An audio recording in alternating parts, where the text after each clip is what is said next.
think we will start the session. I hope you are able to hear me and you are able to see my screen.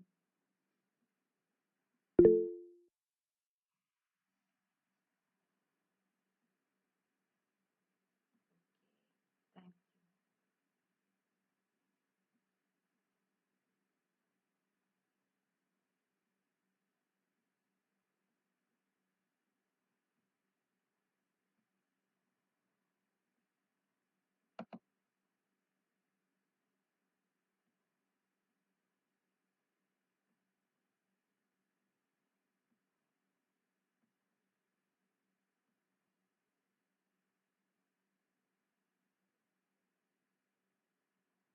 Oh, fine. In the last session, we discussed the Sun-Earth atmosphere system, internal structure of the Sun, and different radiation laws like Planck's law, Wien's displacement law, Stephen Boltzmann law, etc.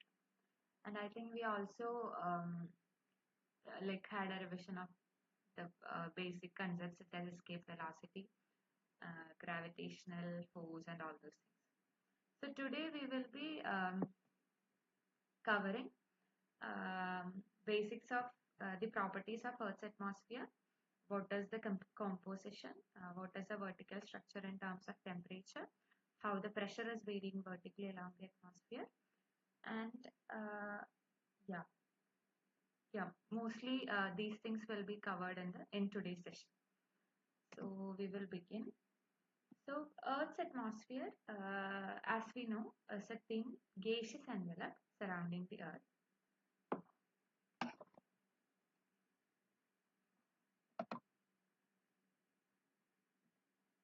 Yeah.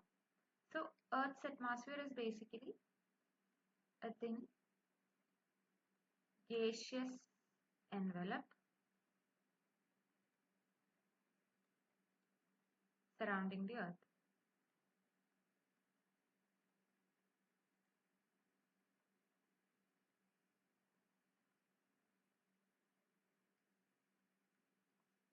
And although it extends up to hundreds of kilometers,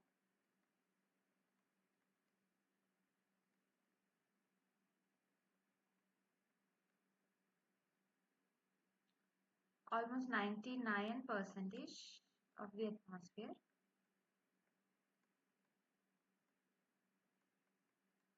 lies within 30 kilometers. If we look at the total extent of the atmosphere, it extends up to hundreds of kilometers. But when we almost 90 percentage of the 99% of the atmosphere is actually present below 30 kilometers. And it is basically, as we can see from the picture, the thin blue line, thin blue layer, if you can see, is basically what is the atmosphere. This is basically an Earth's image from space.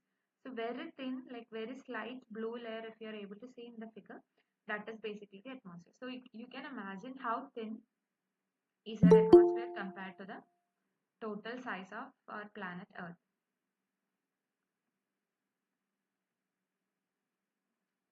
It is basically very thin. But this is very much important because without atmosphere, the life won't be able to sustain in the Earth. So even though it is very thin, it is very like significant or essential for sustaining life in the Earth, sustaining life in the planet Earth. So Earth's atmosphere is basically, we know that the sun's radiation, sun is a source of energy for all the dynamical, physical or chemical process that is happening in the Earth. We have already seen it in the last section. So, so the emission, the solar radiation reaching the Earth drives all the chemical physical process that is happening in the Earth. So the solar radiation has to pass through the atmosphere to reach the surface of the Earth. So Earth's atmosphere is relatively transparent to the incoming solar radiation and opaque to the outgoing radiation emitted by the Earth's surface. So what happens is that solar radiation will be coming from the sun and it passes through the atmosphere almost without being affected by the atmosphere. So as the solar radiation is passing through the atmosphere doesn't react much or doesn't obstruct the passage of the incoming solar radiation. And once it reaches the surface, what happens is that the Earth's surface absorbs the radiation. The surface of the Earth heats up and then emits radiation, which is basically in the long wave region of the spectrum, electromagnetic spectrum. So, and this atmosphere is basically opaque to the outgoing long wave radiation.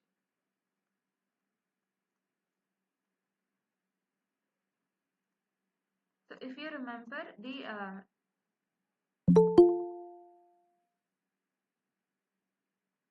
wavelength of the energy that is emitted by a body basically depends on the temperature of the body. So, we have seen it in the last class based on lambda Wien's displacement law. We saw that lambda max, or the wavelength of the radiation which is being emitted by a body, is basically directly proportional to the temperature. Lambda max into T is equal to a constant. This is basically the Wien's displacement law. And we saw that in case of sun, where the temperature is around 6,000 Kelvin, if I remember correctly. Yeah, around 6,000 Kelvin. The lambda max was in the visible region of the spectrum. So the incoming radiation or incoming solar radiation is basically in the short wave or visible region of the spectrum. So those regions are basically called as short wave region. So it is basically in the short wave region of the spectrum. And as I said, when the solar radiation passes through the atmosphere behaves almost transparently to the incoming solar radiation. The atmospheric molecules doesn't cause an obstruction to the solar radiation. And once it reaches the Earth's surface absorbs this radiation and heats up by its own and attains a temperature around 20 degrees Celsius or so, 20 degrees Celsius or 288 Kelvin or so. And it starts emitting, once it is having a temperature greater than 0, it starts emitting radiation. In that case, the lambda max, or the radiation that is emitting, is in the long wave region of the spectrum. So basically, the solar radiation is said to be incoming short wave, and the radiation that emits that is being emitted by the Earth is said to be in the outgoing long wave radiation. So incoming short wave and outgoing long wave. So basically, the atmosphere is transparent to the incoming short wave solar radiation, whereas it is opaque to the outgoing long wave radiation. Okay. So the blocking of the outgoing radiation by the atmosphere is popularly referred to as a greenhouse effect.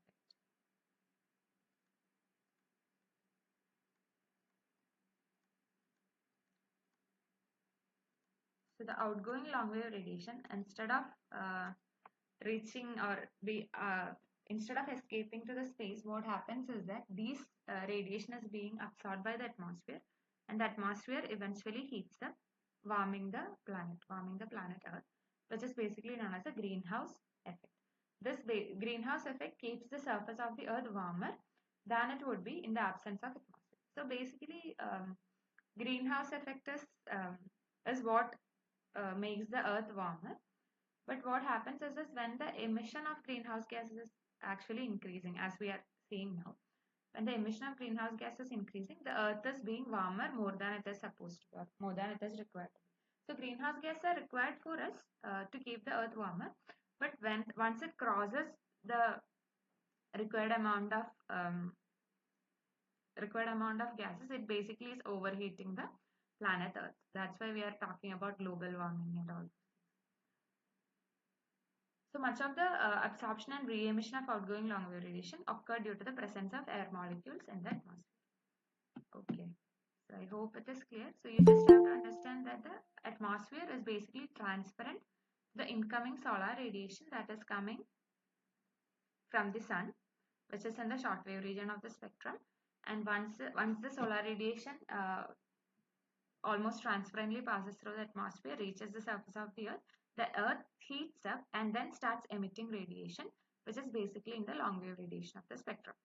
So this long wave radiation of the spectrum is being absorbed by the gases in the atmosphere and is eventually keeping the earth warmer than it is supposed to be, which is basically known as the greenhouse effect.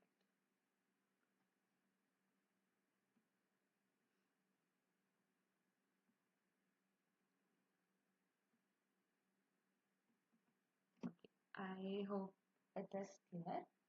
So now, based on the temperature at different layers in the atmosphere, so the structure of the temperature profile of the atmosphere has been divided into 4 different layers, namely the troposphere. So based on how the temperature is changing along the atmosphere, it has been divided into 4 different layers. The lowermost layer is known as the troposphere, as you can see, and the second layer is known as the stratosphere. The third layer is known as the mesosphere, and the fourth layer, thermosphere. So based on the variation of temperature or the vertical profile of temperature in the atmosphere, based on the vertical profile of temperature, the atmosphere has been divided into 4 different layers, namely the troposphere, which is the lowermost layer. The second one is the stratosphere, which is the second layer.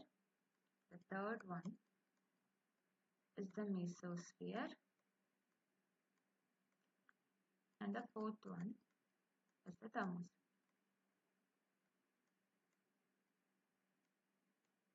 Okay, so these are the 4 different layers. Now let me ask you something. So what is the basic source of heating of the atmosphere? What basically heats the atmosphere? Is it the sun or the earth? What is the heating source of our atmosphere? Can someone tell me? Or you can write in the chat box also. What is the source of heating to our atmosphere? Is it the sun or the earth?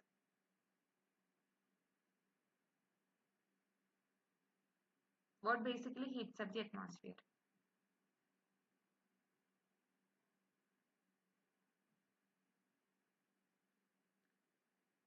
Okay, Abhija is telling sun. Everyone agrees to it or anyone has a different opinion?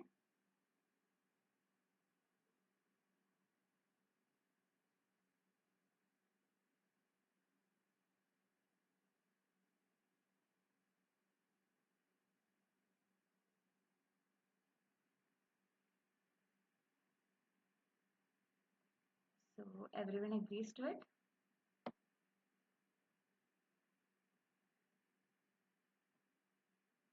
Can you raise your hand if you are agreeing?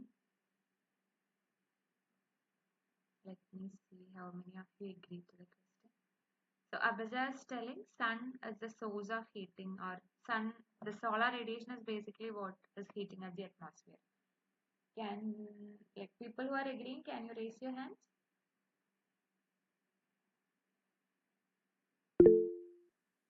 Okay, Shweta agrees to what Abhija is telling. Anyone else? Okay, Musarat Patel. Okay. Atul has also raised hand. Okay, I think four people says that sun or solar radiation is what basically heats the atmosphere. Does anyone has a different opinion? Can people, so you guys can lower your hands, and the people who says the opposite are people who say that it is the other way around, that the earth is actually leading to, or earth is basically warming up the atmosphere. Is there anyone who has an opinion like that? Can you raise your hand?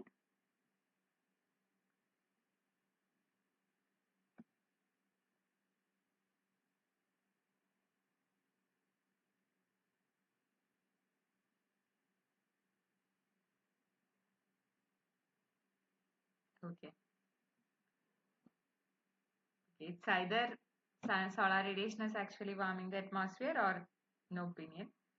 Okay. So um, just now I was trying to explain that our atmosphere is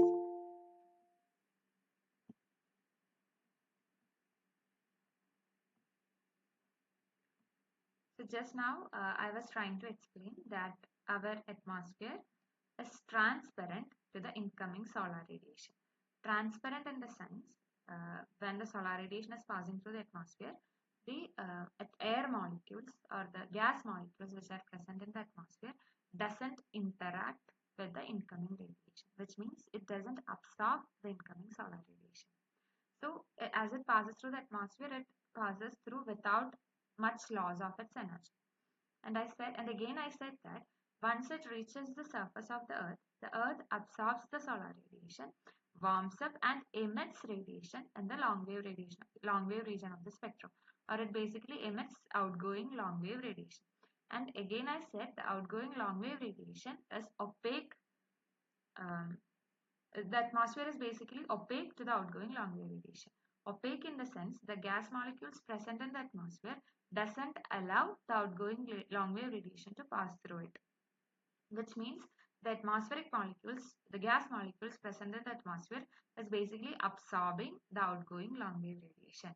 So now let me ask the question again. What is the source of heating for our atmosphere? Is it the incoming solar radiation or the outgoing long wave radiation?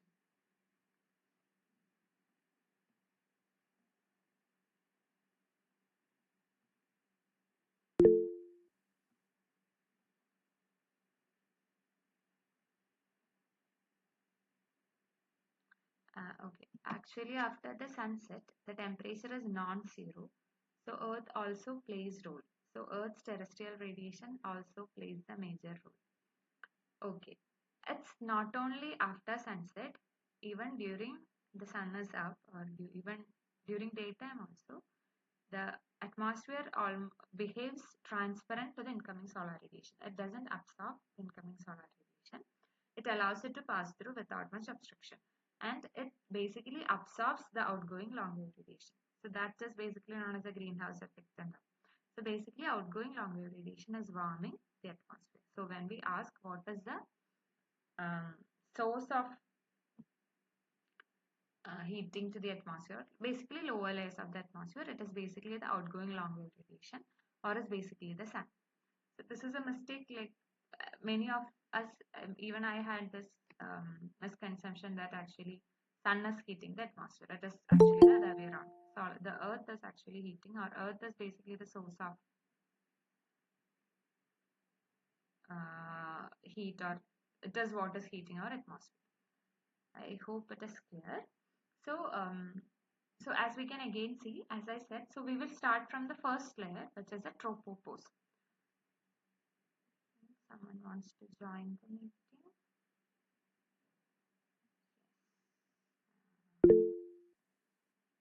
Yes, Sabacha, you have some doubt? You have to ask something?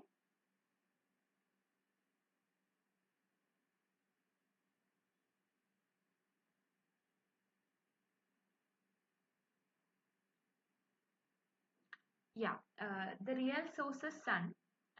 So the source of energy for the earth is sun.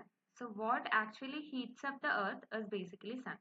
So sun, it's just that in what wavelength the atmosphere is active. The what wavelength radiation is basically the atmosphere is absorbing. So when it is coming in the short wave range of the spectrum directly from the sun, the atmosphere is transparent.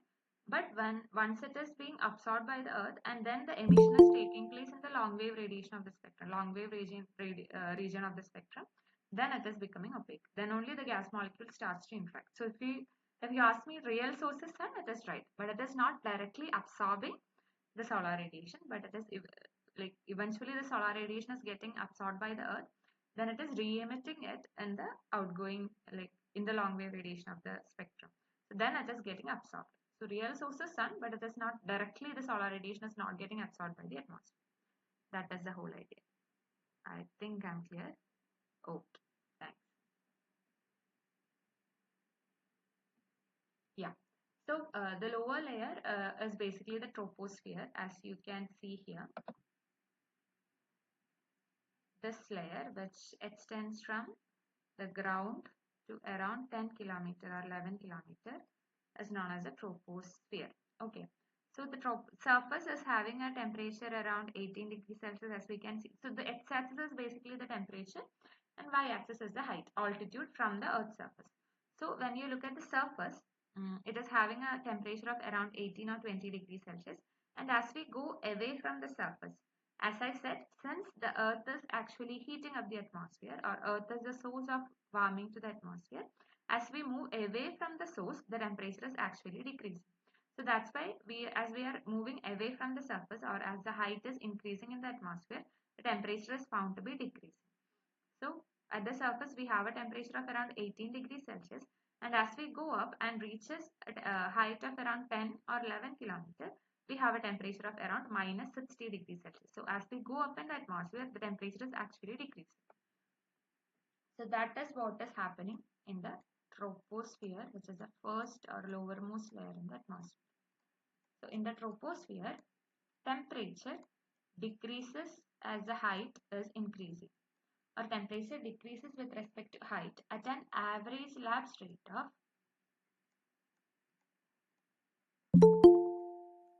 minus 6.5 degrees Celsius per kilometer.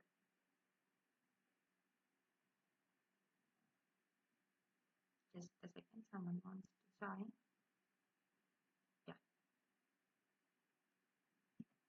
So in the troposphere, as we go up in the troposphere, the temperature is found to be decreasing with respect to height, and the rate at which the temperature is decreasing is basically given by the lapse rate.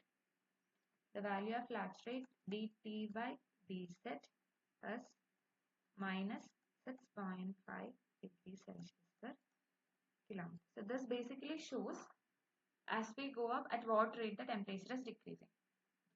So suppose at z is equal to 0, we have a temperature of 20 degrees Celsius, and we are going up to a height of z is equal to 3 kilometer. Can you tell me what will be the temperature at this layer? So at the surface, z is equal to 0. We have a temperature of 20 degrees Celsius, and we are going up and reaching a height of 3 kilometers. Now can you tell me what will be the temperature at that height? We know the temperature decreases with respect to height in the atmosphere at the rate of 6.5 degrees Celsius per kilometer. So as we go up in 1 kilometer, we have a decrease of 6.5 degrees Celsius. So when we go up to 3 kilometer height, what will be the temperature at that height?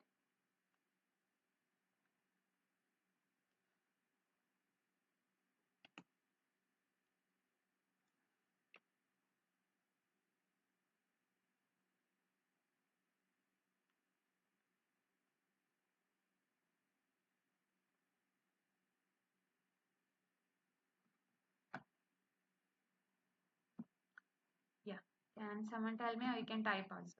So basically the lapse rate tells you as we go up how the temperature is decreasing. So when I'm telling the lapse rate is 6.5 degrees Celsius per kilometer, it means when you go up to 1 kilometer, there will be a decrease of 6.5 degrees Celsius in temperature. So when we go up to a height of 2 kilometers, there will be a decrease of 2 into 6.5 degrees Celsius in the temperature. And now when we are going up to 3 kilometer height, there will be a decrease of 3 into 6.5. So as the surface temperature is 20, so when we subtract 3 into 6.5 from the surface temperature, we will get a value of around 0.5 degrees Celsius. So once reaching a temperature of 3 kilometer, we will be having a temperature of 0.5 degrees Celsius. So yeah, Abhija has correctly wrote 0.5 degrees Celsius. So that is basically the lapse rate. So in the troposphere, as we go up, the temperature is found to be decreasing, and the rate at which the temperature is decreasing is given by the lapse rate, which is having a value of minus 6.5 degrees Celsius per kilometer. And the tropospheric air accounts for almost 80% of the mass of the atmosphere.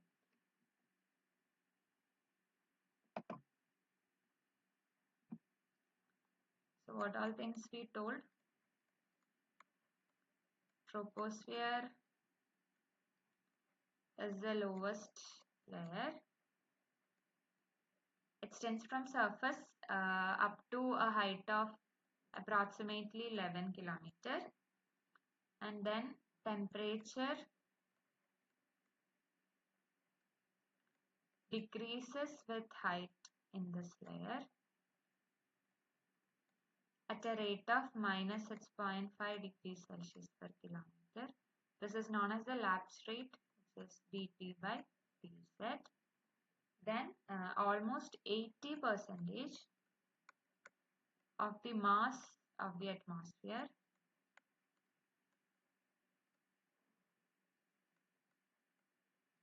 is found in this region because of the gravitational force. So the largest force is over the surface of the earth. So most of the mass kind of accumulate over the surface itself. So since this is the lowest layer, almost 80% of the mass of the atmosphere is present in this layer. And the boundary or the topmost layer of the troposphere is called the tropopause. The boundary that separates the troposphere from the second layer, which is the stratosphere, is known as a tropopause, boundary that separates the troposphere and the stratosphere. This is the troposphere and this is the stratosphere. The boundary that separates this dotted line is a tropopause. So this is basically the topmost layer or the boundary of the troposphere, uppermost boundary. It is basically at a height of 11 kilometer, approximately at a height of 11 kilometer, which basically varies based on latitude. So over the equatorial region,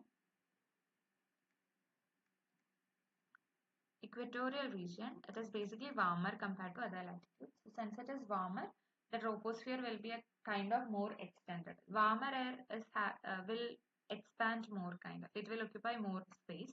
So basically over the equatorial region, the troposphere is having a higher height. So it will be 12 or 13 or 14 kilometers. Whereas over the polar region, since the temperature is lower, the air kind of it will be held together or it will kind of compress. Um, it will it will occupy very less space. So the height will be around 8 kilometers. So the tropopause is having approximately is at a height of 11 kilometer, but it has different heights at different latitudes. It is at elevate the height is elevated in the warmer equatorial regions and the height is lower over the polar regions. Equatorial regions it is higher and over polar regions it is lower. Equatorial region, since it is warmer, the air expands and occupy like more space, whereas over the polar region the temperature is less, so the air will be compressed and will be occupying less space. So that's why this is in the equatorial region the height of the troposphere is higher, whereas over the polar region the height is lower. And also again when we look at seasonal also, seasons and different seasons also it has different heights. So during, can you tell me during which season it will be at a higher height? During summer or winter? Based on the same logic that when the air is, yeah. So during summer it will be expanded or it will be at a higher elevation, whereas during winter it will be at a lower elevation. So that's about troposphere, the lowest layer of the atmosphere. Now let's look at the second layer, which is basically the stratosphere. So the second layer in the atmosphere is the stratosphere. So now when we look at the stratosphere, which is starting from around 11 kilometer. Oh yeah, one more thing about the tropopause. We can see that over this region, which is basically the tropopause, the temperature is almost constant with respect to height. So over the boundary of the different atmospheric layers, the temperature doesn't change with respect to height. So basically dt by dz will be equal to 0. So those and these regions are basically called as isothermal regions because the temperature is not changing. Constant, the layers of constant temperature is basically known as isothermal. So the boundaries like tropopause, stratopause and all are the regions where the temperature is not changing with respect to height. So these are isothermal layers. So these isothermal layers separate the different atmospheric layers from each other. So yeah, stratosphere starts from like tropopause, as we can see, to the stratopause. So it is starting from around 11 kilometer to up to 50 kilometer. So here, can you tell me how the temperature is changing? Is it increasing or decreasing? In the second layer of the atmosphere, how is it changing? Is it increasing or decreasing? So troposphere, we just saw the temperature is decreasing with respect to height. Now we have moved to the second layer in the atmosphere, which is basically the stratosphere. So by looking at the picture, can you tell me, is the temperature increasing or decreasing? Okay. So yeah. So Abhija is telling it is increasing with respect to height. Do you all agree? Everyone agrees to what she is telling? Is that temperature increasing with respect to height?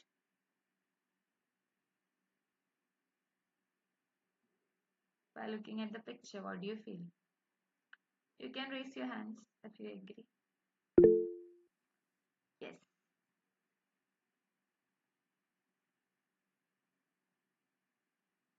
Okay.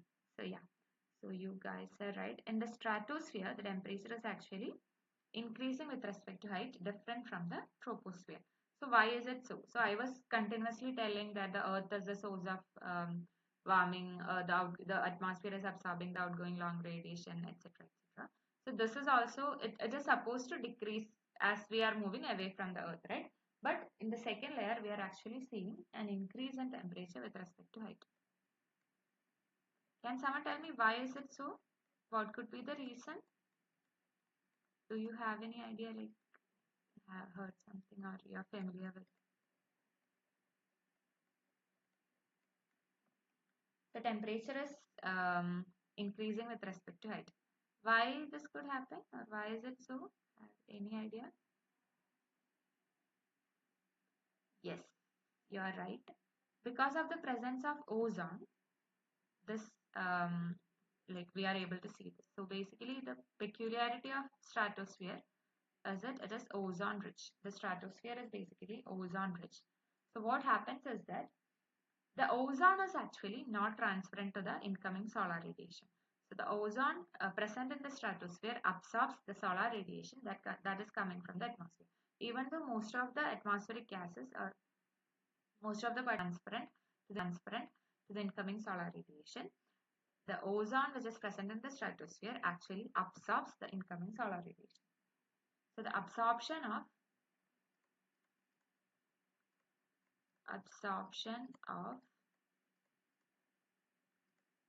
solar radiation absorption of solar radiation in the UV region, ultraviolet region, it absorbs basically. UV region of the spectrum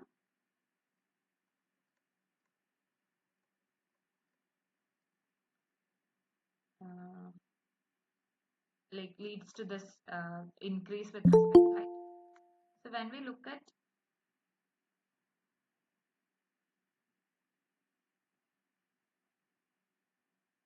yeah, so basically the presence of ozone is leading to this particular profile of temperature, which is basically increasing with respect to height.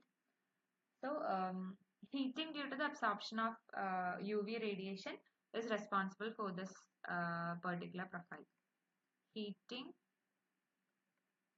due to the absorption of UV. So basically when the ozone is absorbing the UV radiation, it is warming this particular layer in the atmosphere. So that is the reason for the warming that is seen in the stratosphere of this particular profile.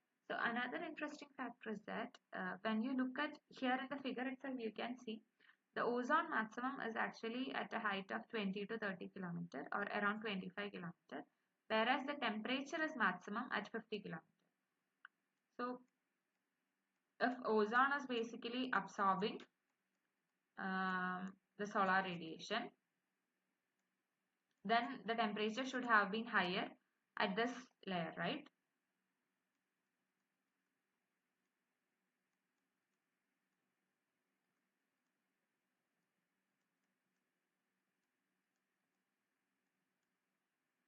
Right? So since I told like ozone is basically the reason or ozone is responsible for the pattern or this warming that is seen in the stratosphere. But when we look at the concentration of ozone in the atmosphere, The ozone maximum is actually occurring at a height of 25 kilometers, whereas the highest temperature is seen at the stratopause at a height of 50 kilometers. So the reason for this is basically the air at 50 kilometer is less dense than at 25 kilometer, right? I told you, like, as we go up, and that almost 80 percentage of the mass of the atmosphere is present in the troposphere. And as we go up in the atmosphere, the atmosphere is becoming rarer and rarer. It is becoming very, like, less dense.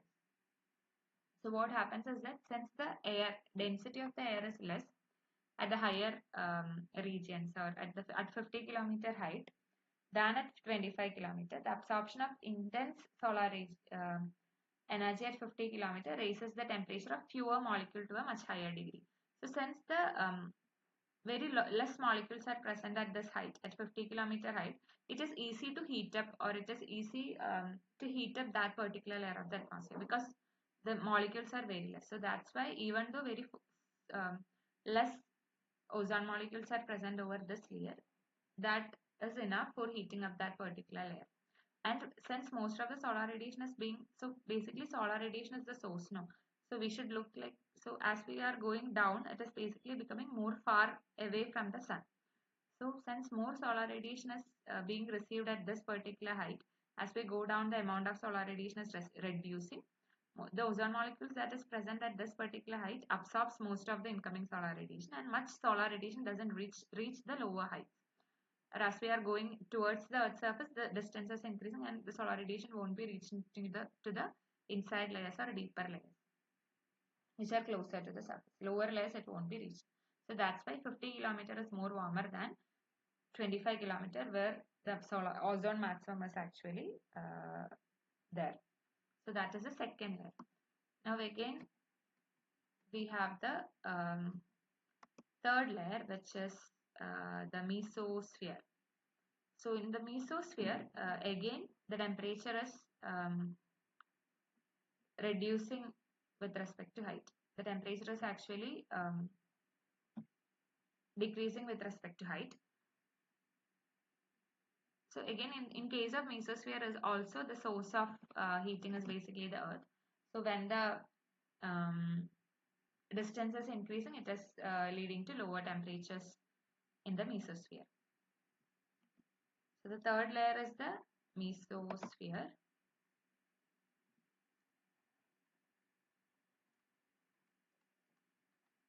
which is again similar to troposphere. As the height is increasing, temperature is found to be decreasing. And the mesopause is the coldest region in the atmosphere, which is at a height of around 80 kilometers. It has the coldest temperature around minus 80 degrees Celsius. So the mesopause is the coldest region in the atmosphere, which is at a height of 60 kilometer, no, 80 kilometer, and having a temperature of around minus 60 degrees Celsius. So that is the mesosphere. And again, we have the thermosphere, which is the last layer.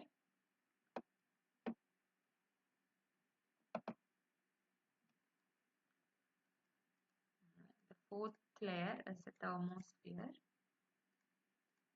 In the thermosphere, again, dT by dz is positive, or the temperature is increasing with respect to height, because in this layer, very less oxygen or nitrogen or very less atmospheric molecules or gas molecules are present in these layers.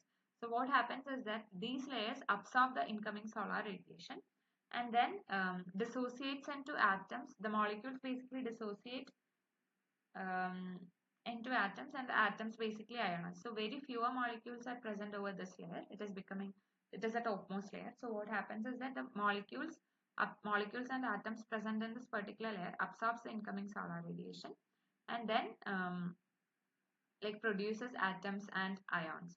So due to the process of photodissociation, in which the molecules dissociate into atoms or ions, dissociation, and photoionization, in which the atoms are basically the electrons are being removed from the outermost shells, and then ions are produced. So due to the process of photodissociation and photoionization, the temperature is actually getting higher over this region.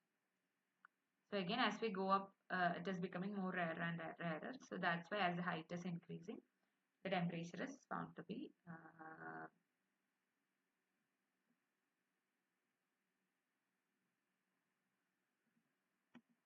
increase.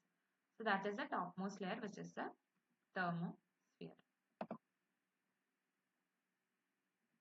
So yeah, so that's all about the four different layers in the atmosphere.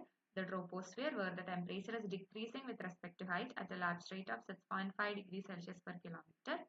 And the second one is the stratosphere, where the temperature is increasing with respect to height due to the presence of ozone, which basically absorbs the UV radiation in the incoming solar radiation and then heats up the layer. And the third one is the mesosphere, which again is there is a decrease in temperature with respect to height. And the mesopause is the coldest region in the Earth's atmosphere at a temperature of minus 60 degrees Celsius, which is at a height of 80 kilometers. And the fourth layer is the thermosphere, the uppermost layer in the atmosphere, where due to the process of photodissociation and photoionization, the molecules present dissociates or ionize and then lead to warmer temperatures. So that's about the different layers in the atmosphere. Now let's see what is basically the composition of the atmosphere. So I have been telling gas molecules and all. So which is the most prominent gas in the atmosphere? I think these are very basic things you will be already familiar with. So basically when we look at the atmosphere, nitrogen is the most dominant molecule or dominant gas in the atmosphere with a concentration of around 78%. Nitrogen is the dominant one with around 78.08% of the atmosphere constitutes nitrogen. The second most prominent is oxygen. Second prominent one, which is almost 20.95% of the atmospheric air is composed of oxygen. And the third most important one is argon, which is basically a neutral inert gas. Argon, which is present at 0.39% in the atmosphere. And then there are other gases. Then the like greenhouse gases or carbon dioxide, methane, and all those things that we generally that we are concerned about or that we generally talked about are present in very less quantities. But when these quantities are actually increasing, that is leading to very adverse effects in the atmosphere and the climate system. So, so some of the most important greenhouse gases are the water vapor, carbon dioxide, methane. So these are present. So in case of water vapor, it is present at like 0 to 4%. So why this variation is there? So in case of nitrogen, oxygen, and argon, I said a single number, right? But in case of water vapor, I'm telling it is varying between 0 to 4%. So this has different values, different latitudes are based on different process. So the 0% is mostly seen over dry Arctic polar regions and all. And the higher values are seen over the equatorial regions, where warmer equatorial regions it is present at a higher amount. So that is water vapor. And other gases also, it depends on like emission, transportation and all, it is present at variable range. So three most important. So when you are the dominant gases is first dominant gas is nitrogen, which is present at an amount of 78.08%. Then we have oxygen at a rate of constituting almost 20.95% of the atmospheric air. And third one is argon, 0.93%.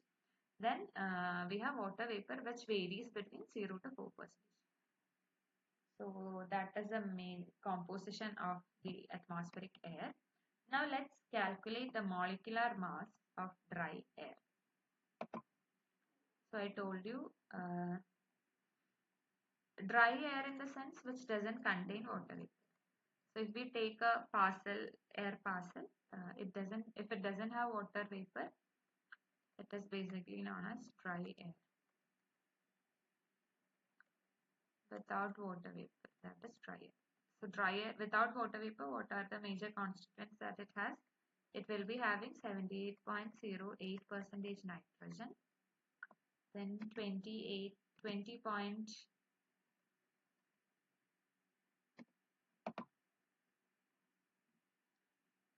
it will be having 20.95 percentage of oxygen. So these are the most important. So let's start with this. So if we want to find the molecular mass of dry air, how to do it? It is basically sum of molecular mass of individual constituents into the percentage contribution of that particular gas. The sum of the molecular mass of individual constituent into percentage contribution of that particular gas. Since nitrogen and oxygen are the most important one, we'll start with this. So what is the molar mass of nitrogen? You know, molar mass or molecular mass of nitrogen. You know,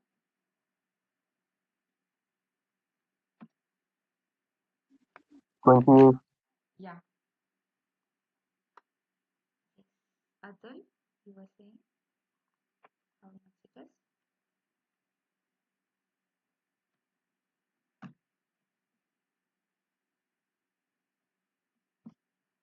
So I think the molecular mass of nitrogen is 28 gram. Atomic weight is 14. So N2 is having 28. Am I right? And in case of oxygen, I think it is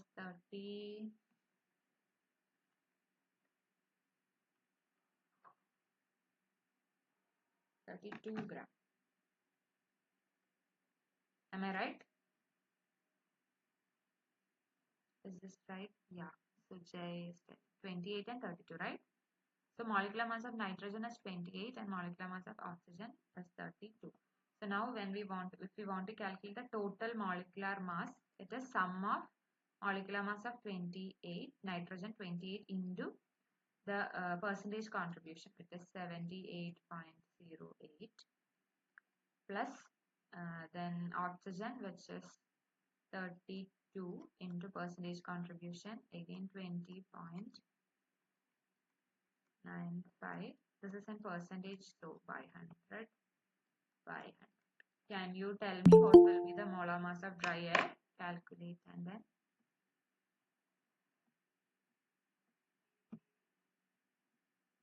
can you tell me what will be the value? 28 into 78.08 divided by 100 plus 32 into 20.95 divided by 100.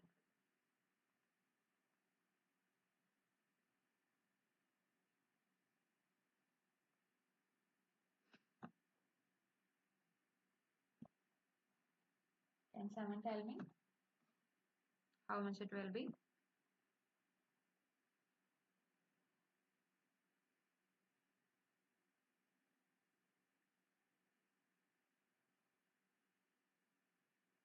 Yeah, 28.5664.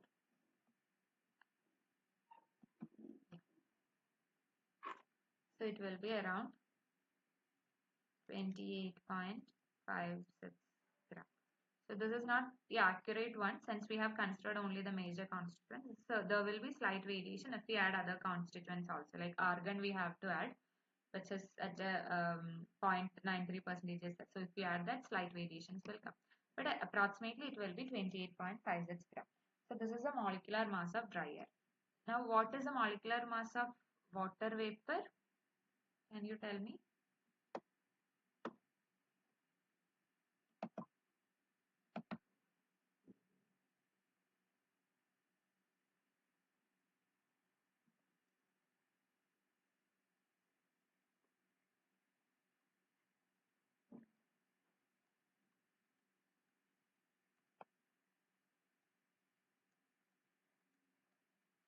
Molecular mass of water vapor, which is H2O in the form of gas. How much it will be in the gaseous form? how 18, yeah. So molecular mass of water vapor is 18 and the molecular mass of dry air is 28.56 gram. I hope this is clear. Now, let's so when we essentially talk about gases, we know that the atmosphere is in the form of in a gaseous form, right? Basically gaseous and so generally when we earlier when in school and all when we have learned about gases, we generally um, like we all are familiar with the ideal gas law. What is the ideal gas law? In chemistry, we all of us have learned in school and all. What is the ideal gas law? Yeah, PV is equal to nRT is a ideal gas law that we are all of us are familiar with. So we should have an equation of state for gases. We have an equation of state for gases, which is basically the ideal gas law. As you know, this PV is equal to nRT. Let's consider, let's keep it as R star, okay, which is basically the specific gas constant. R star is the, sorry, universal gas constant, not specific gas constant. Yeah.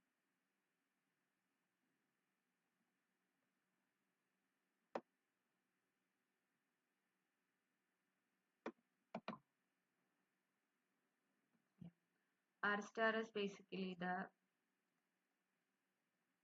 universal gas constant. Then we have volume V, temperature T,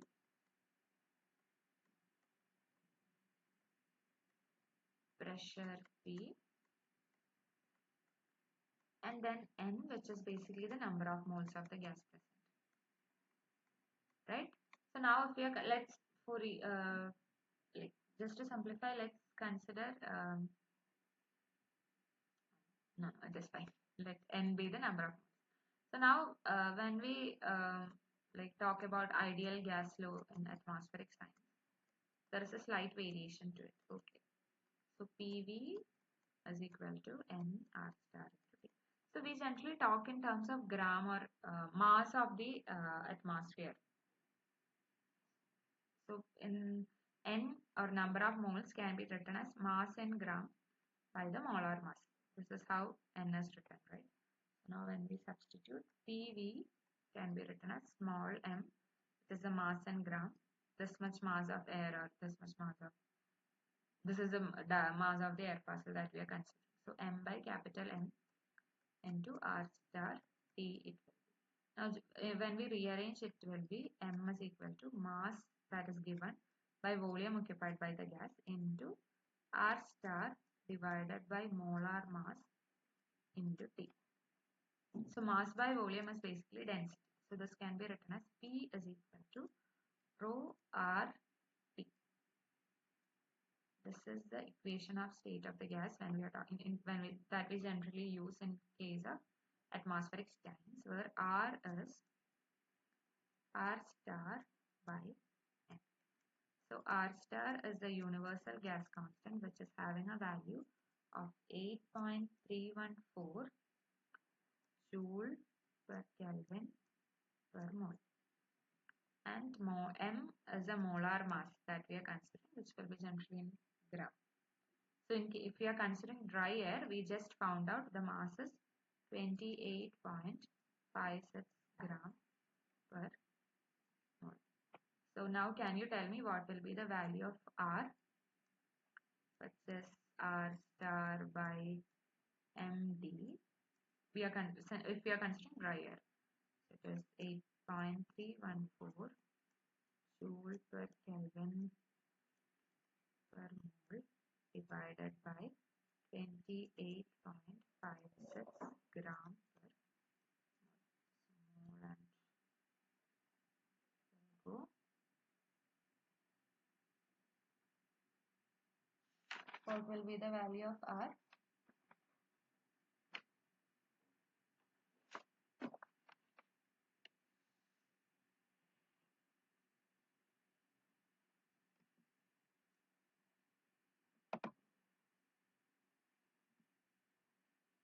R H is equal to R star by MD will be, how much it will be?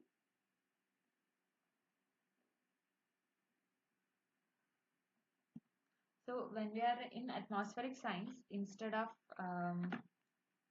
what you say, instead of the specific gas constant, we generally use this term, which is basically the instead of the universal gas constant, we generally use specific gas constant, which is R. What will be the value of R? So this is basically RT, since we are considering mass of dry air. So the specific gas constant, which basically depends on which gas that we are considering. Universal gas constant was independent of the gas that we were considering, but in case of specific gas constant, it depends on the molar mass of the gas that we are considering. So yeah. So RD, or the specific gas constant, will give a value of 8.314 divided by 28.56.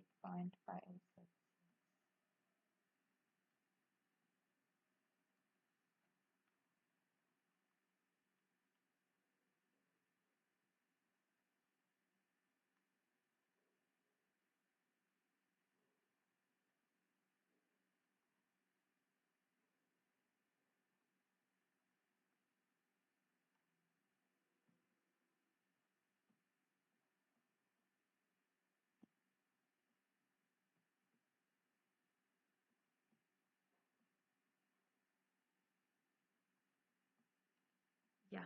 So yeah, this coming to be approximately 0.2911. Can you tell me the unit as well? What is a unit?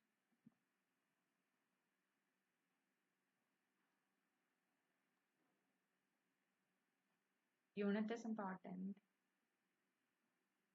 So R star is in joule per Kelvin per mole, and MD is grams per mole. So what will be the unit? Is it joule per kilogram? MD is in gram. So it will be,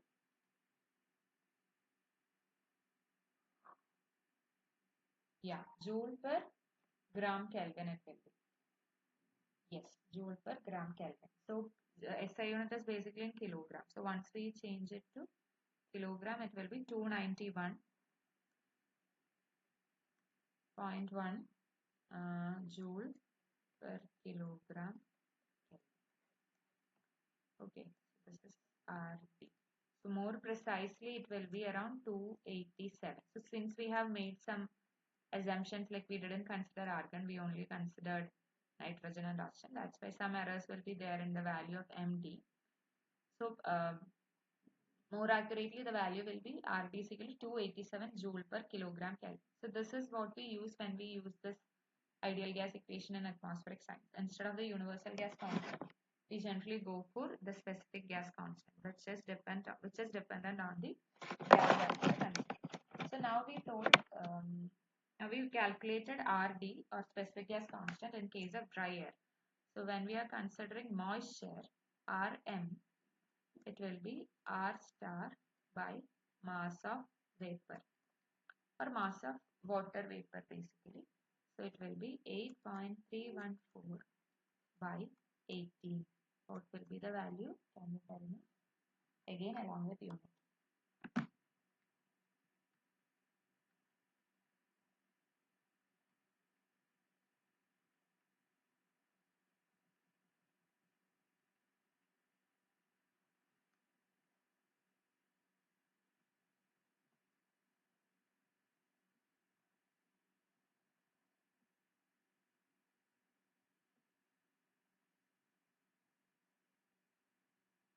Okay, okay. Oh, Abhija, okay, she meant joule per Kelvin gram. I misread it as kilogram. Yeah, yeah. Okay, yeah. Can you tell me this now? In case of moisture, what will be the, or in case of water vapor, what will be the specific gas constant? Rm. Rm will be R star by MV, which is mass of vapor, which is 8.314 by 18. Can you tell me what will be the value? 8.314 by 18. How much it will be? So Sujay is telling 0.1039. Can you check again, Sujay? Can you check again? Is that correct? Any other answers? Yeah, thank you. 461. Again, yeah, it is 0.461 joule per Kelvin gram. So again, when we are converting it into kilogram, it will be 461.5 joule per kilogram. Okay, so Rm. Or in case of moist air, the specific gas constant will be 461 joule kilogram. Okay. Okay, so this is specific gas constant in case of moisture. I hope it is clear. Now, one more interesting thing. Let's have a look at. Let me ask you something. So, if you are given dry air and moisture, which will be heavier? Which among these two will have higher density? So now we know what is dry air and what is moisture, right? So now you have given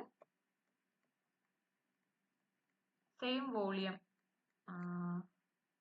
of dry air and moisture. So which will have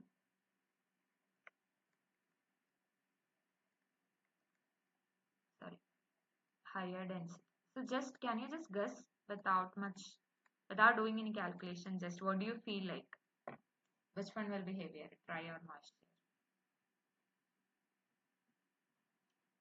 Yeah, most of the people says moisture will be having higher density compared to that of dry air. Now let's see. Let's calculate and see which one will be heavier. Okay. So we know P is equal to rho R. So this is our ideal gas equation from now. Okay. Now we don't have PV is equal to nRT. We have P is equal to rho RT. So in this case, R is specific gas constant, not universal gas constant. So when I ask you what is the value of R, it should be either RD or R based on dry air or moisture. So this is our ideal gas equation. P is equal to RT. So in case of, so pressure, temperature, everything is same. In case of dry air, it will be density of dry air to RD into temperature. And in case of moisture, it will be R rho moist Rm into temperature. Okay. Now when we divide it, we will get rho dry by rho moisture will be Rm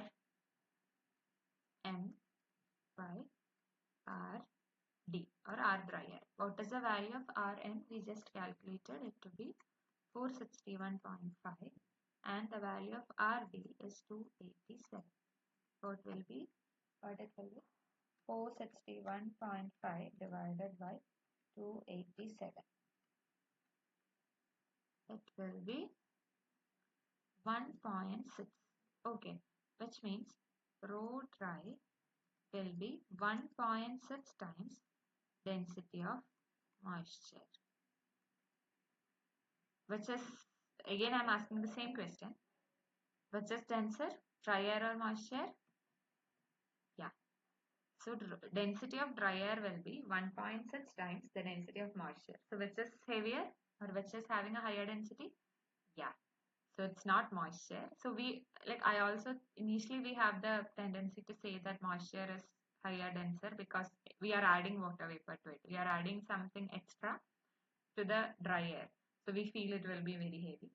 But actually when we look at the what you say when we calculate it, then we are saying that it's not the case. Actually, dry air is more denser than moisture.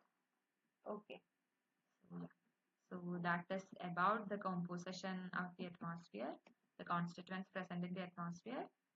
The ideal gas law, we have reframed it to like when we are using an atmospheric sense, how we will use. Now we have specific gas constant instead of the universal gas constant. Now let's look at another interesting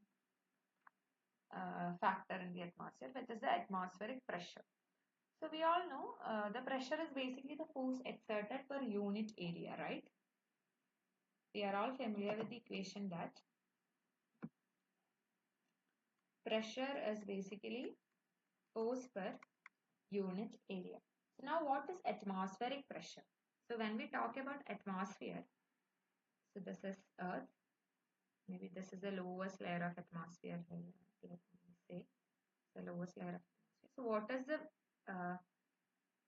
pressure at this particular layer? So this is basically the force that is acting on it. The force that is acting on it is basically the weight of the atmosphere that is above this particular layer, which is mg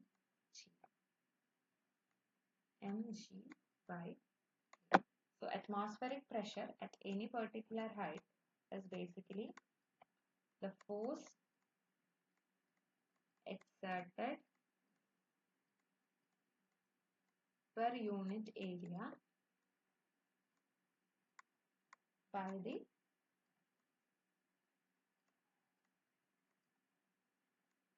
the weight of the atmosphere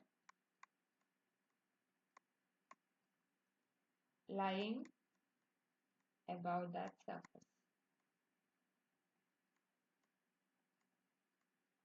So yeah, so that is basically pressure. Pressure is basically the force exerted by the weight of the atmosphere that is lying above that particular surface. So when generally the mean sea level pressure or mean atmospheric pressure is approximately 1013 0.15 or something, 1013 hectopascal or 101315 pascal. So pascal is the SI unit of pressure. Generally in the atmosphere we express it in terms of hectopascal, which is 1.315 into, so 100 pascal is 1 hectopascal. So in atmosphere we generally use hectopascal instead of pascal. So the atmospheric pressure is at around 1013 hectopascal. So 1 atmosphere, when we pressure is also expressed in terms of atmosphere. So 1 atmosphere is basically 1013 hectopascal. So this is the atmosphere at the surface of the earth, or mean sea level pressure. So now how the pressure is varying with respect to height. So as we can see, as we go up in the atmosphere, as I said, most of the mass of the atmosphere is present in the lower layer. So as we go up in the atmosphere, pressure is actually decreasing exponentially. So very high exponentially the pressure is decreasing, similar to that of the air density. So when we look at the molecules, it is very much denser at the surface, and as we go it becomes rarer and rarer. So air pressure and density are actually reducing exponentially with respect to the height. So this is the x-axis shows the pressure and y-axis shows the altitude. Sorry.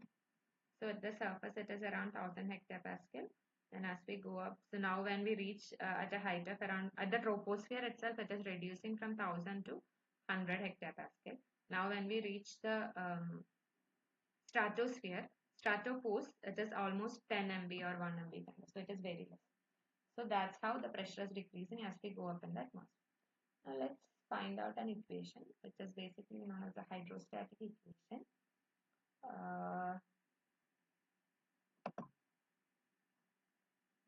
So now let's consider an air parcel. So just a small chunk of the atmosphere. Consider it like that. So this is an air parcel.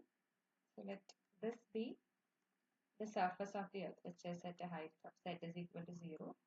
Earth's surface basically. And the air parcel is present at a height z. And the layer, the parcel as itself has a height of delta z. So the lower layer, the pressure is set, and as we go up, as we travel along a distance of delta z at this particular height, we have a pressure of z plus, at this height, z plus delta z. So at this layer, let the pressure be P of z. At this layer, let it be P of Z plus delta Z. Okay. So we know, so this is at two different heights, right? So can you tell me which will be higher, P of Z, the pressure at height Z, or the pressure at height Z plus delta Z? Which will be higher? Can you tell me? So we have considered an atmospheric air parcel which is at a height Z from the surface of the earth. So the lower layer of the parcel is at a height of Z and the pressure is P of Z, and at a height of Z plus delta Z, the parcel is having a pressure of the uppermost layer of the parcel is experiencing a pressure of P of Z plus delta Z.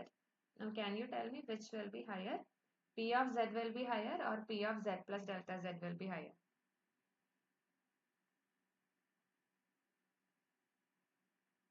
So as we go up in the atmosphere, what happens to the pressure? As the height is increasing, what happens to pressure?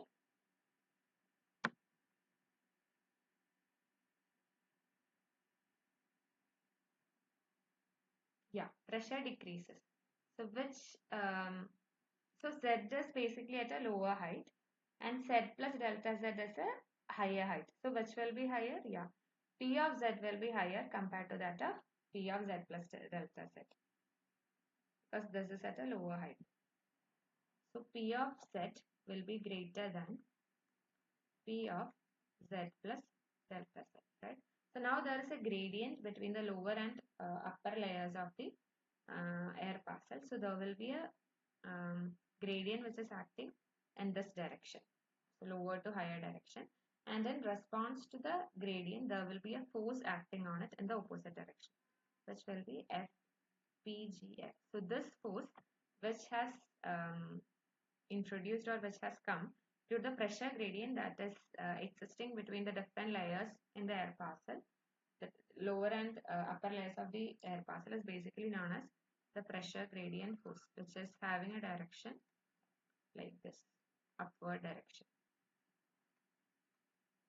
The force that is acting between the lower and upper layer of the air parcel is given by pressure gradient force. So gradient will be in the downward direction and the force that will be acting will be in the opposite direction. So let's assume that so this is a pressure gradient force that is acting on the parcel. Now there is a downward force due to the weight of the parcel, which is mg. So now we have a F downward, which is basically the weight of the parcel or gravity or gravitational pull, which is mg, and we have a upward force which is due to the gradient, pressure gradient that is existing between the layers of the parcel. So two forces are there. Now let's assume the parcel is an equilibrium.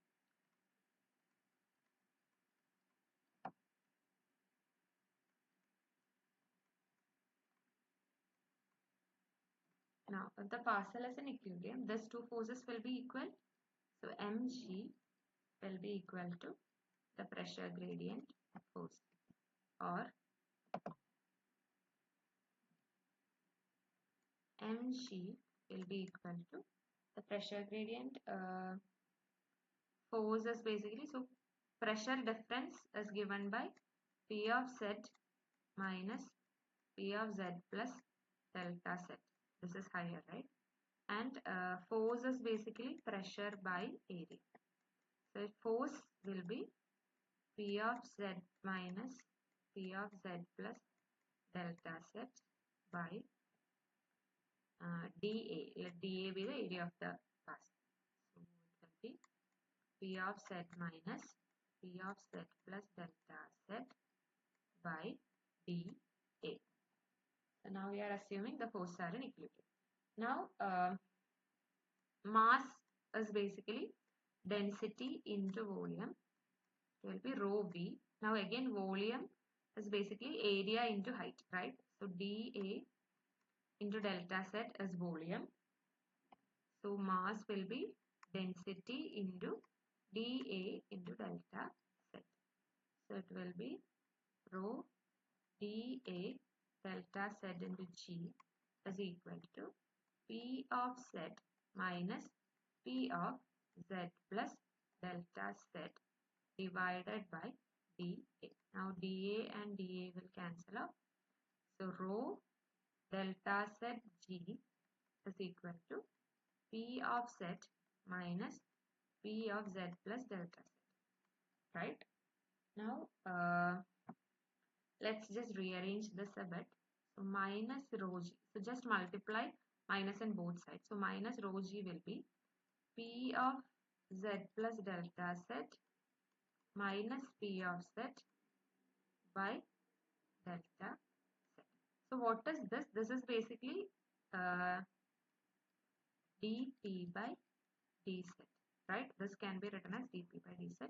So dP by dZ is equal to minus rho G. So for an air parcel in equilibrium, the two forces acting on it, the downward acting gravitational pull or mg, weight of the parcel, is equal to the upward acting pressure gradient force. So it is given by the equation dP by dZ is equal to minus rho G. This is known as the hydrostatic equation. dP by dZ is equal to minus rho G is the hydrostatic equation. This is very important when we are talking about atmospheric science. dP by dZ is equal to minus rho G. This is known as the hydrostatic equation, which basically says that the upward acting pressure gradient force is equal to the downward acting gravitational pull or the weight of the parcel. So this is the hydrostatic equation. Now from the hydrostatic equation, let's find out the pressure, how the mathematically we can express how the pressure is changing with respect to height. So we will consider two special cases. So basically we are going to find out how the pressure is changing with respect. So we know that it is having a drastic decrease, or it is having a pattern like this as I showed you earlier. As we go up, this is Z, this is pressure, it is decreasing like this. So we know that. So now let's mathematically derive an equation of how the pressure is decreasing with respect to height in the atmosphere. So the first case will be, we are considering an isothermal atmosphere. So this is an ideal case.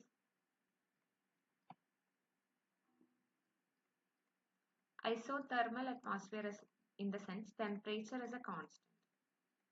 So as we go up in the atmosphere, the temperature is not changing. We know this is not the case because we know in the troposphere the temperature actually decreases with respect to height. But just for ease of calculation, we are considering the temperature as a constant. So now when the temperature is constant, let's see how the pressure is changing with respect to height in the atmosphere. So we need two things. First one is the ideal gas law, which is, you know, what is the ideal gas law? Yeah. What is the ideal gas law that we learned?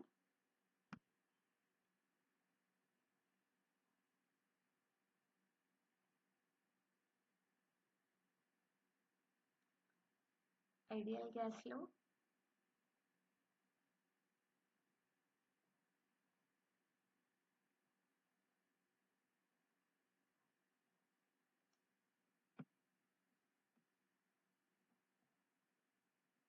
Ideal gas law, equation of state, whatever it is. Again, I told you PV is equal to nRT. From PV is equal to nRT, we derived something else, right? What is that? I told you in atmospheric science, we generally use that instead of PV is equal to nRT. Equation that we derived from PV is equal to nRT. Can you tell me what it is?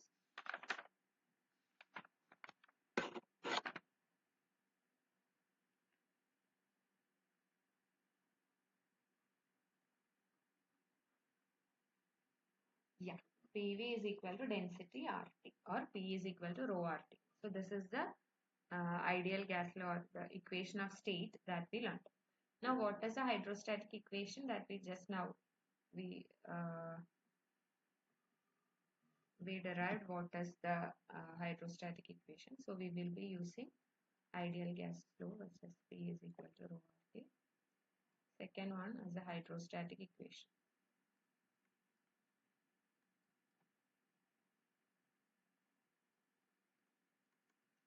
is dP by dz is equal to minus rho g,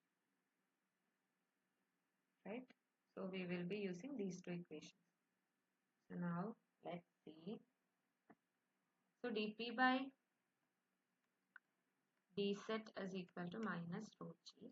From ideal gas flow we know P is equal to rho RT. Now from this we can find what is rho. Rho will be RT by P, right? So P by RT.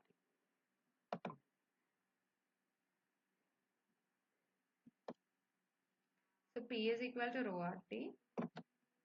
From this we can write rho is equal to P by RT.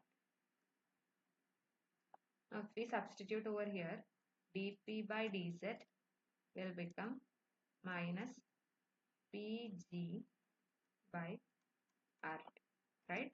dP by dz will become minus Pg by RT.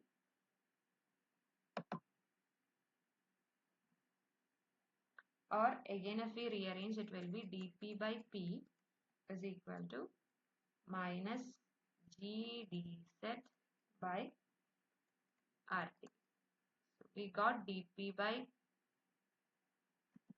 from dP by dz is equal to minus Pg by RT, we got dP by P is equal to minus G RT into dz. Now if we integrate it from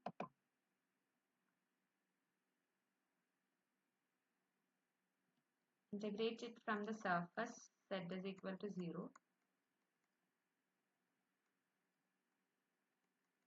to a height z,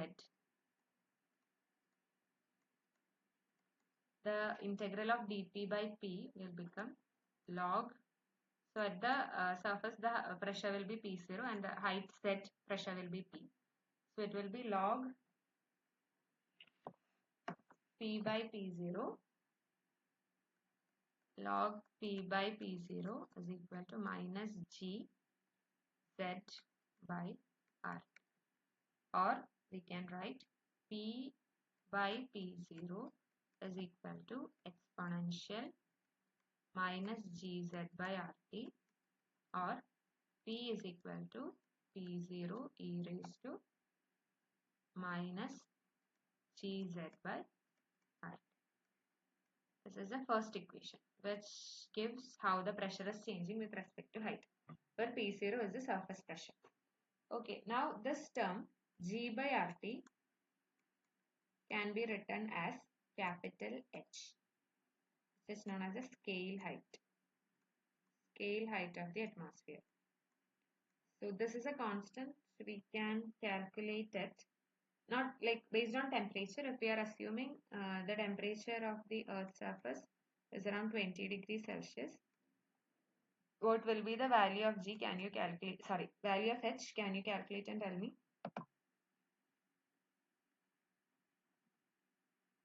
So let's consider the atmosphere as dry. So R will be 287. T is equal to 20. RD we will take. It will be 287. G you all know is 9.8 meter per second. Fine. Now can you calculate the value of H and tell me? Scale height H.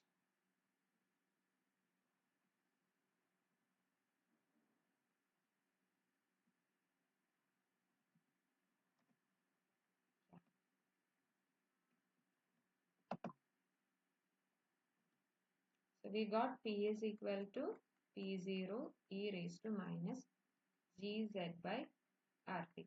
So this term G by RT can be written as capital H, which is known as scale height. So suppose R is equal to 287. So we are considering only dry air.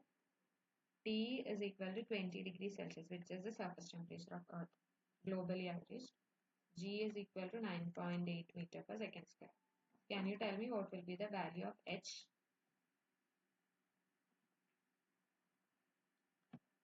H will be having a value of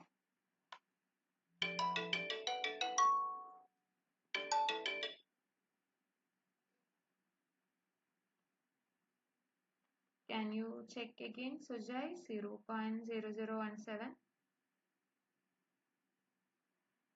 Check the units and then do. Temperature is in Celsius. You have to convert it into Kelvin and then calculate.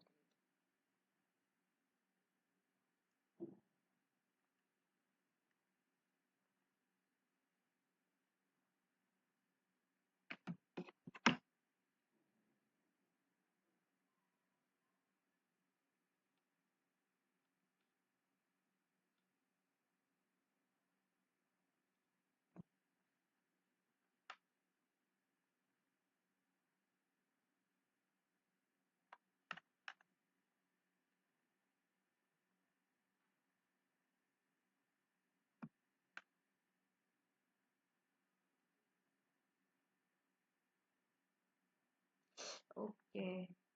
Oh, yeah. I made a mistake. Sorry about that.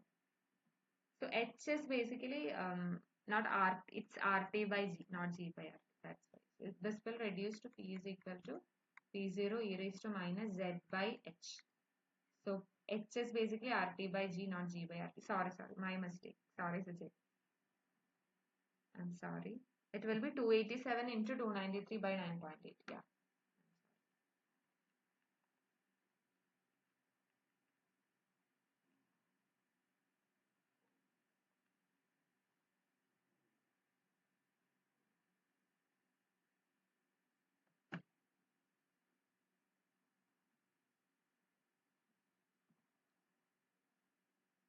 So it will have a value of around 6 to 8 kilometer, or I think in this case the value is coming around 8, I guess. So it will be having a value of 6 to 8 kilometer. It will be based on the temperature that we are considering. So that is basically scale height. So scale height is so suppose Z is equal to H. So the height that so we are considering a height of around 6 to 8 kilometer. Then the equation P will reduce to P is equal to P raised to E raised to minus 1, or P is equal to P0 by E. So the basic definition of scale height is the height at which the pressure reduces to 1 by E times the surface pressure. So the height in the atmosphere where the pressure becomes 1 by E times the surface pressure is basically known as the scale height, which is given by RT by G, not G by RT.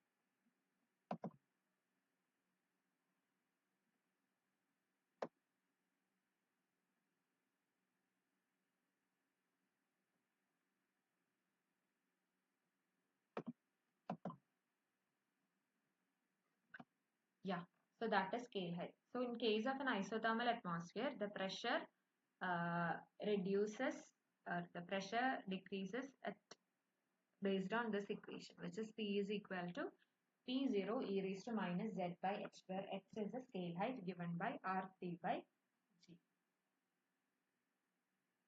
So now, so as I told you, this is a hypothetical condition because we know, yeah, 8.5. Yeah, thank you, Sujit. So yeah, so now we know that so in this case we consider that the atmosphere is isothermal, right? That the temperature is not changing with respect to height. We know that is not the case. The temperature is changing actually. So in the second case, let's consider temperature varies with height.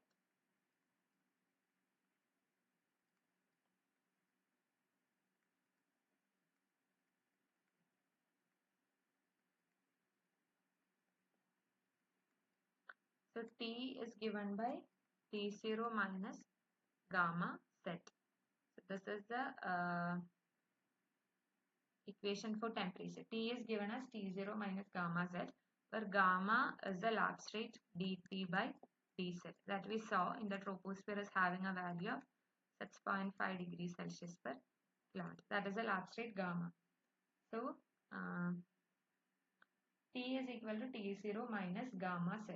So this is how the temperature is changing. Now let's consider this and try to find the like how the equation for the decrease of pressure with respect to height. So again, when we start with the hydrostatic equation, which is given by dP by dZ is equal to minus rho g, and again from the ideal gas equation we know P is equal to rho RT, and then in this case T is given by T0 minus gamma z. So dP by dz can be written as minus, instead of rho we will substitute P by RT. So P G by R into T0 minus gamma z. So T will be T0 minus gamma z. So dP by dz is equal to minus P into G by R into T0 minus gamma z.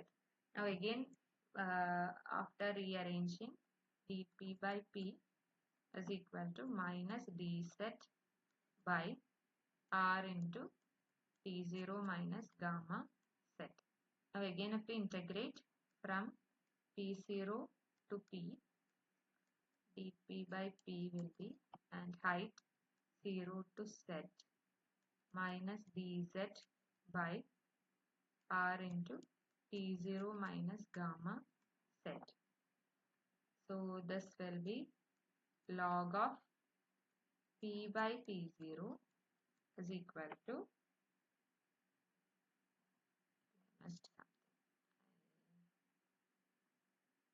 G is there. It will be minus G by R into T0 minus gamma z.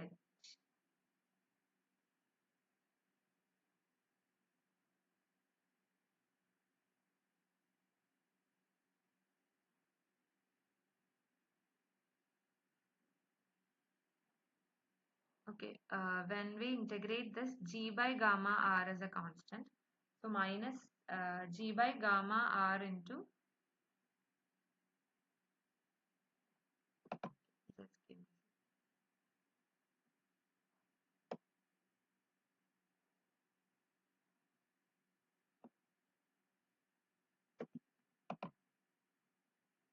yeah. So it will be, here it will be log P by P0. Here gamma, G, R, gamma all are constants. So it will be G by gamma R into log of T0 minus gamma z by T0. So it will be log of P by P0 is equal to, or like if we take both sides have the logarithm, so if we,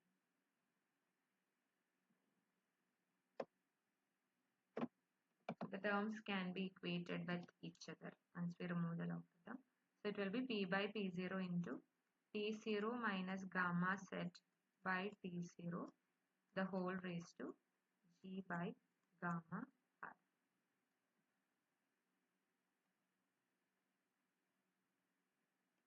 This will be the final equation, which will be P is equal to P0 into T0 minus gamma z by T0 into G by gamma R.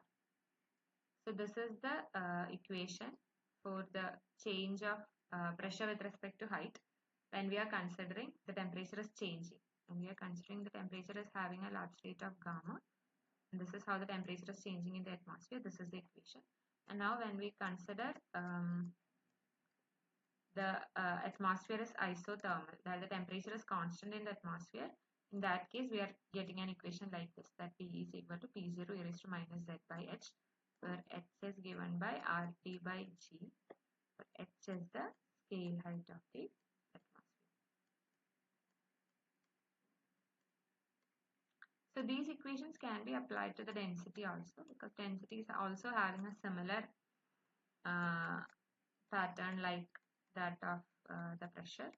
So rho can be written as density rho, the surface density. Density at a particular height z can be written as surface density into e raised to minus z by h. Density also varies very similarly to that of pressure. So density can also be written like this. So this is how the pressure is changing with respect to height in the atmosphere. So I think today,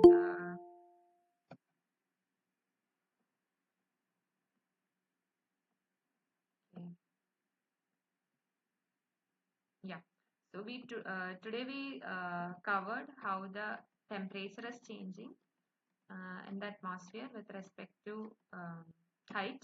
We discussed like 4 different layers are there: troposphere, stratosphere, mesosphere, and thermosphere. And we discussed how the temperature is varying in these different layers. Then we discussed about the composition of the atmosphere, and the most dominant component is nitrogen with almost 78.08 percentage, and the second most dominant is oxygen with 20.95 percentage. Then argon is the third most important. Then we have variable gases also like water vapor, carbon dioxide, methane, etc. And then we calculated the molecular mass of dry air. If it contains 78 percentage of nitrogen and 20 percentage of oxygen, what will be the molecular mass of dry air? That we calculated, and then we found out the value to be approximately 28.56 gram. Then again we calculated the molecular mass of water vapor or moisture. Then from the ideal gas law that we all know, we derived an equation in which we are considering the density of air instead of the number of moles. Density of air in the ideal gas equation. So we got the equation P is equal to rho RT. In this case, R is the specific gas constant, which is R star by molar mass of the gas that we are considering, and R star is the universal gas constant. And in case of dry air, we got the value to be 287, and then in case of moisture, we got the value to be 461.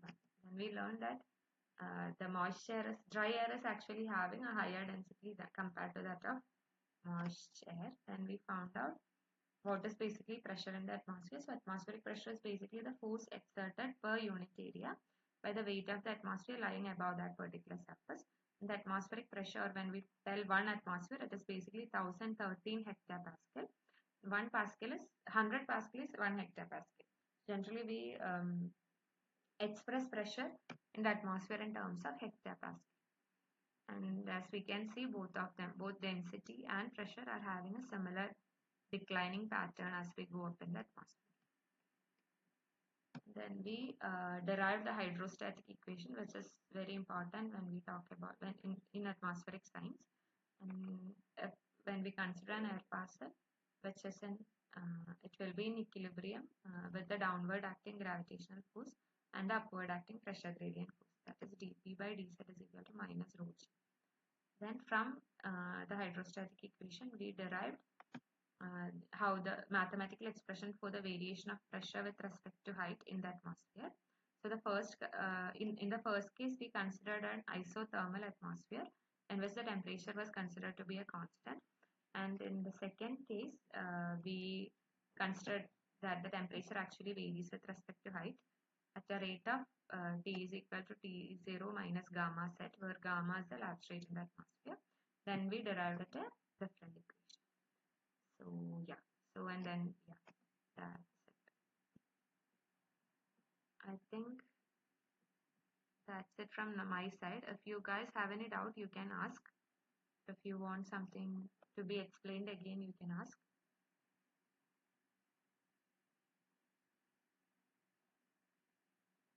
Any doubt, any clarification?